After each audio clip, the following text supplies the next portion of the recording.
नमस्कार छात्रों, कैसे हैं आप सभी। उम्मीद करते हैं कि आप सभी अच्छे होंगे। आइए मैं आपके बीच जो है पोलिनोमियल चैप्टर जो आपका अध्याय दूसरा है उसका एमसीक्यू लेकर के आए हैं बहुपद पहचान के लिए। जैसे देखेंगे बहुपद पहचानने के लिए सबसे आसान चीजें क्या होगा कि बहुपद में जो चर संख्या होगा, वेरिएबल नंबर होगा, इसका पावर जो होगा ये निगेटिव नहीं होना चाहिए। यानी जब भी इसका पावर हो तो वह होल नंबर होना चाहिए। इस तरह का अगर होल नंबर जैसे 0, 1, 2, 3 इस तरह का अगर संख्या होगा तो यह बहुपद होगा, अन्यथा बहुपद नहीं होगा। यह पहला कंडीशन बनता है। जैसे यहाँ पर अगर जो है 0 दे दे तो यह शून्य बहुपद कहलाएगा, यहाँ इसका मान 1 हो जाएगा। अगर इसी तरह की दूसरा कंडीशन यह कहता है कि इसका मान जो होगा, चर का जो पावर होगा वह निगेटिव नहीं होना चाहिए। जैसे x के पावर अगर यहाँ पर -2 दे दिया जाए तो इसको आप ऐसे लिख सकते हैं 1/x²। तो बात आप यह भी ध्यान रखेंगे कि डिनोमिनेटर यहाँ और न्यूमरेटर की बात करेंगे तो यहाँ जो हर देख रहे हैं इसमें चर संख्या जो है वह हर के रूप में नहीं होना चाहिए, अन्यथा वह बहुपद नहीं कहलाएगा या पावर उसका निगेटिव नहीं होना चाहिए। जैसे x के पावर -1 देने का मतलब 1/x होता है, यह भी बहुपद का कंडीशन नहीं हो सकता है।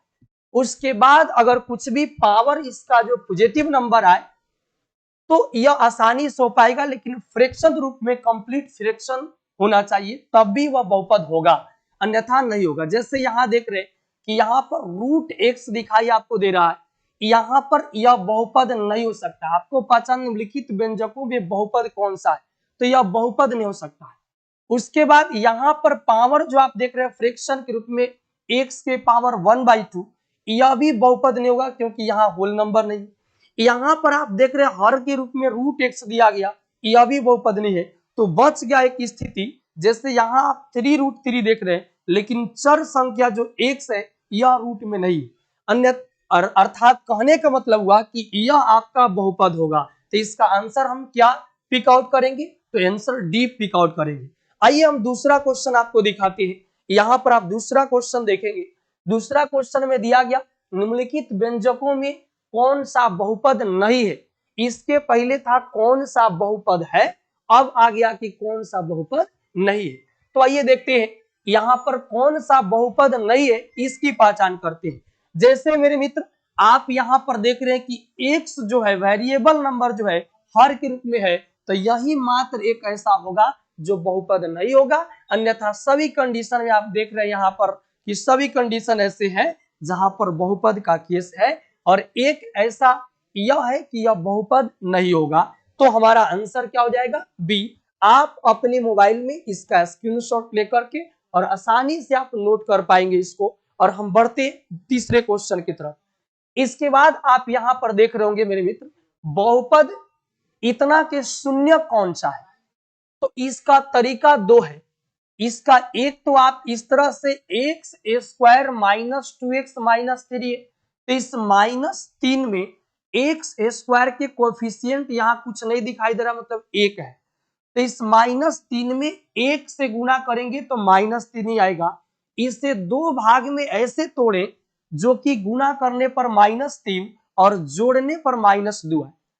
इस स्थिति में हम लोग जो है अगर ऐसा करें कि 3 गुना 1 करते हैं तो 3 तो आ ही जाएगा, लेकिन अगर यहाँ आप निगेटिव संख्या देख रहे हैं तो यहाँ भी आपको निगेटिव देना पड़ेगा और यह आपका पॉजिटिव देना पड़ेगा। तभी -3 गुना 1 करेंगे तो -3 होगा और -3 में +1 को ऐड करेंगे तो -2 होगा, जो यहाँ पर आप देख रहे हैं इसके बराबर। अब ऐसा कई बार होता है कि हम लोग इसका फैक्टर निकालना शुरू कर देते हैं जब यहाँ पर ऑब्जेक्टिव आता है। तो मेरे मित्र आपको कदापि ऐसा नहीं करना है। जब आपने सोच लिया कि इसका फैक्टर -3 और +1 होगा तो सिर्फ यह जो -3 है इसका चिन्ह को बदल देना है। -3 है तो यहाँ पर 3 हो जाएगा, अगर यहाँ +1 है तो यहाँ पर -1 हो जाएगा। और x² के कोएफिशिएंट अगर कुछ रहता एक के अलावे तो इन दोनों में हम भाग देते, अन्यथा आपका आंसर निकल करके तैयार है 3 और यहाँ पर -1। और मिलेंगे आपको ऐसा बहुत सारे प्रश्न लेकर के जहां पर ऑब्जेक्टिव को ऑब्जेक्टिव की तरह कैसे अटेम्प्ट करते हैं यह जानेंगे। आइए अगला क्वेश्चन 4 नंबर है, निम्नलिखित में इतना के शून्यक कौन से हैं? तो यहाँ पर आप देख रहे होंगे फिर से शून्यक निकालने की बात आ गई। तो आइए यहाँ पर देखते हैं, x square minus root 2x minus का 12। मेरे मित्र ऐसा कभी भी आए तो हमने बताया -12 में एक्स स्क्वायर के कोफिशिएंट कुछ नहीं दिखाई दे रहा, मतलब 1 है। इस -12 में 1 से आप मल्टीप्लाई करेंगे तो -12 आएगा। इसे दो भाग में फैक्टराइज करिए ताकि गुणा करने पर -12 आए और जोड़ने पर -√2 के बराबर है।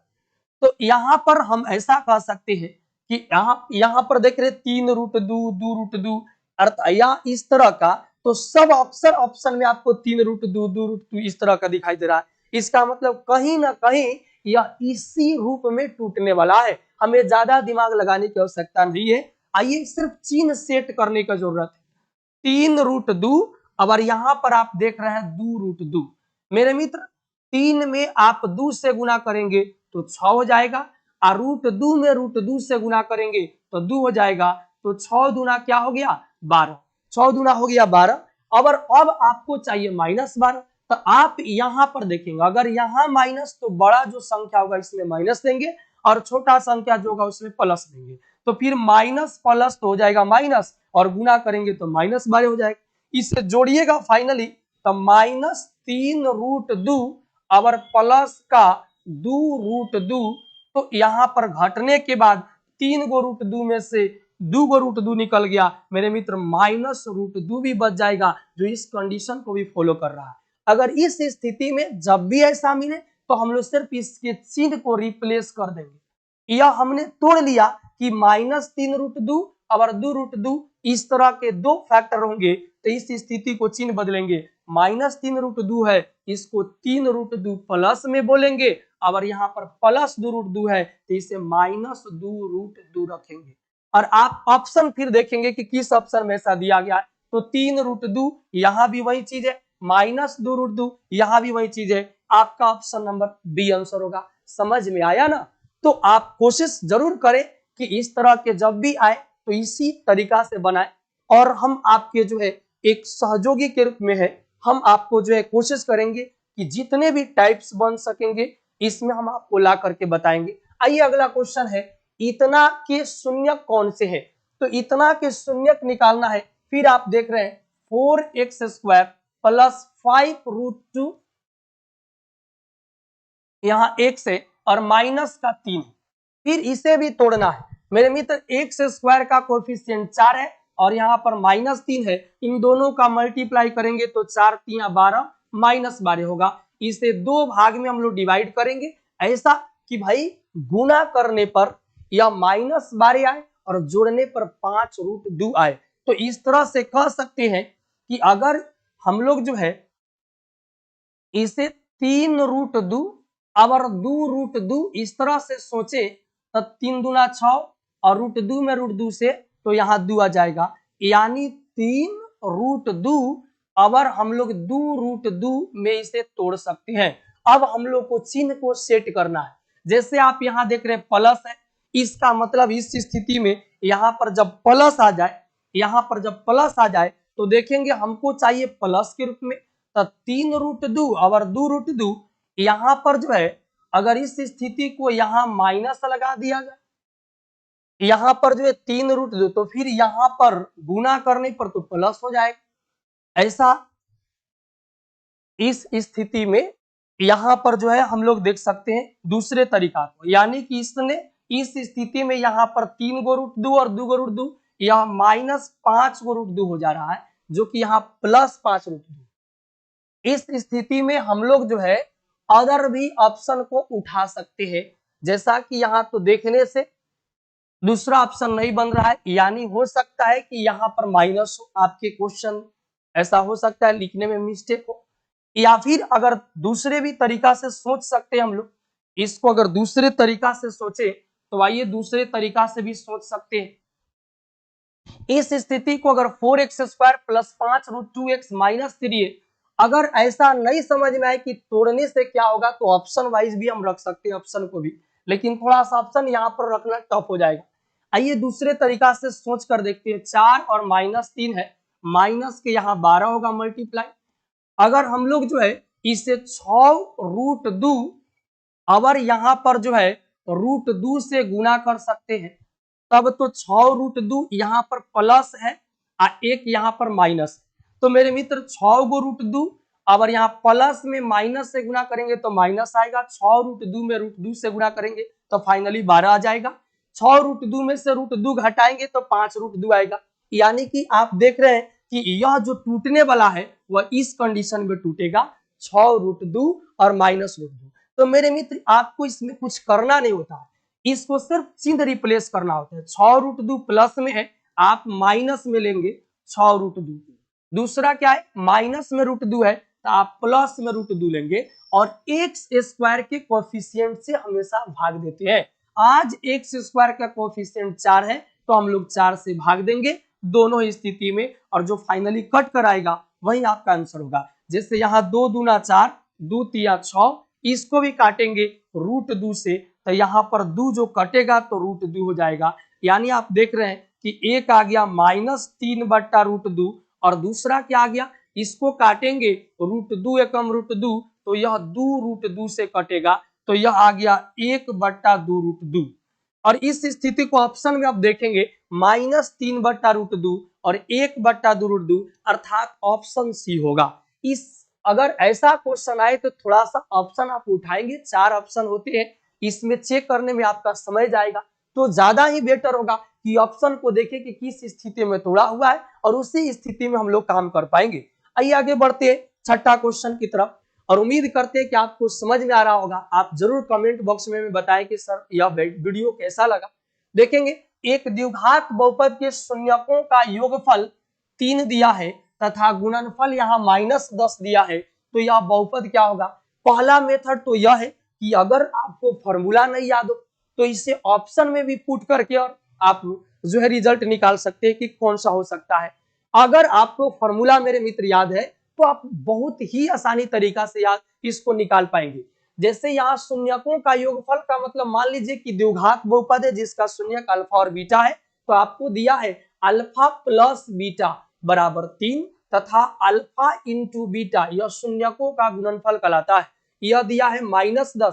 आपसे पूछा कि द्विघात बहुपद क्या होगा, तो द्विघात बहुपद x square minus alpha plus beta into का x plus alpha into beta. यदि शून्यक का गुणनफल और शून्यक का योग दिया रहे तो हम लोग इसके सहायता से इस फॉर्मूला को आप जरूर नोट कर लेंगे, क्योंकि इसके सहायता से हम लोग जो है आसानी से बहुपद को निकाल पाएंगे। तो आइए मान रख देते हैं x square minus alpha plus beta के जगह पर यहाँ 3 है तो 3 इंटू का x plus alpha into beta तो यहाँ पर कितना है -10। और फाइनली आप देख रहे होंगे कि इसका आंसर एक्स स्क्वायर -3x और प्लस में माइनस से मल्टीप्लाई करेंगे तो -10 होगा, जो ऑप्शन नंबर जिसमें हो एक्स स्क्वायर -3x और यहाँ पर -10 जो कि आपका ऑप्शन नंबर सी है। तो उम्मीद करते हैं आपको यह चीजें काफी इंपॉर्टेंट यह है आपके एग्जाम की दृष्टि से और आपको समझ में आया होगा। आइए नेक्स्ट क्वेश्चन की तरफ बढ़ते हैं। 7 नंबर क्वेश्चन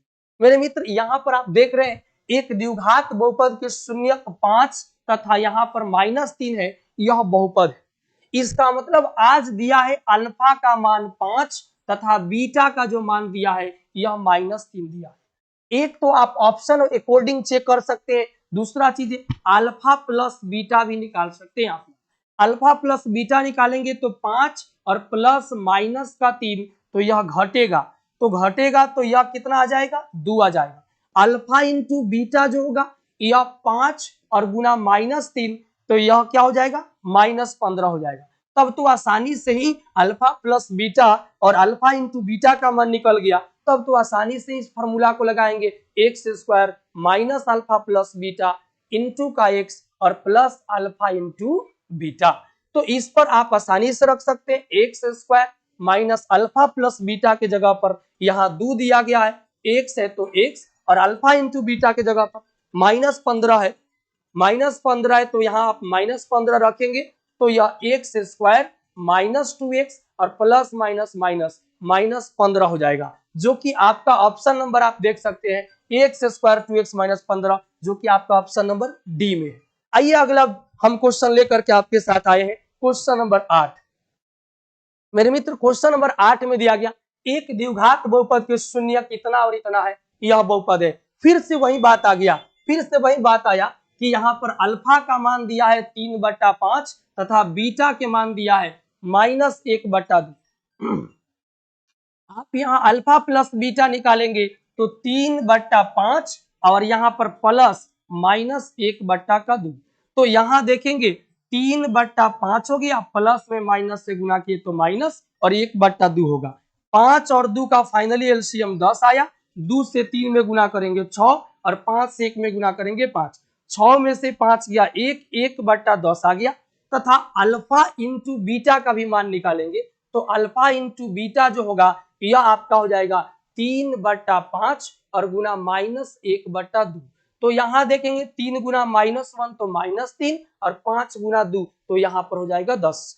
तो यह एक तरीका क्या होगा -3/10, यहाँ अल्फा इंटू बीटा आया। फिर से वही बात x² minus alpha plus beta, तो यहाँ देखेंगे माइनस अल्फा प्लस बीटा के जगह पर 1/10 है तो 1/10 लेंगे इंटू का x, और फिर से plus alpha into beta, alpha into beta के जगह पर है -3/10। मेरे मित्र आगे बढ़ाएंगे तो यहाँ देखेंगे क्या कि इसको जो है x² माइनस यहाँ पर 1/10 इंटू एक्स प्लस में माइनस से गुना होगा -3/10 हो जाएगा। आप यहाँ पर देख रहे कि 10 10 दोनों में बेस समान है, एलसीएम जो आज बनने वाला है वह 10 बनने वाला है। इस जो 10 जो आगे वाला के साथ नहीं है उस 10 में गुना करवा दीजिए, 10 में x² से तो 10x², लेकिन पीछे वाला सब में 10 है तो हमें 10 लिखने की जरूरत नहीं या मल्टीप्लाई कराने की जरूरत नहीं होगा। -1 गुना x करेंगे तो -x होगा। अब यहाँ पर जो होगा -3 देख रहे हैं तो -3, और जो बट्टा का 10 है उसको हम लोग नहीं लिखेंगे। और इस स्थिति में जो हमारा बहुपद आएगा निकल करके वही आपका आंसर होगा। आप यहाँ देख रहे हैं 10x² -x -3, option number D जा रहा है और आपका यही आंसर। उम्मीद करते हैं कि आपको समझ में आया होगा। आप इसको स्क्रीनशॉट लीजिए। अगर मेरे मित्र अगर वीडियो आपको अच्छा लगता हो तो जरूर एक लाइक गुरु के नाते और शिष्य के नाते बनता है, तो लाइक और कमेंट, और मेरे चैनल को अब तक आप सब्सक्राइब नहीं किए होंगे तो जरूर एक बार सब्सक्राइब करिए और जुड़िए हम हमारे साथ, हमारे फैकल्टी के साथ। आइए अगला क्वेश्चन 9 नंबर लेकर चलते हैं। यदि x² प्लस 5x प्लस 8 के शून्य अल्फा तथा बीटा हो तो अल्फा प्लस बीटा क्या होगा? मेरे मित्र अल्फा प्लस बीटा यह द्विघात बहुपद में होता है -b/a। तो आप यहाँ देख रहे हैं माइनस और b जो होता है वह x का कोफिशिएंट कहलाता है, और यहाँ पर x का कोफिशिएंट 5 है तो आप 5 लिखेंगे, और a जो है x² का कोफिशिएंट कहलाता है। आज x² का कोफिशिएंट कुछ नहीं है मतलब 1 है, तो आप -5/1 करेंगे तो -5 ही आएगा, जो कि आपका ऑप्शन नंबर बी है। अब अगला क्वेश्चन, अंतिम क्वेश्चन से हम लोग जो मिलते हैं, यहाँ पर 10 नंबर जो क्वेश्चन है हमारा अंतिम क्वेश्चन होगा कि अगर इतना एक कोई द्विघात बहुपद दिया हो तो अल्फा और बीटा इसके अगर शून्यक हो तो हमसे पूछा गया कि अल्फा इंटू बीटा बराबर क्या होगा?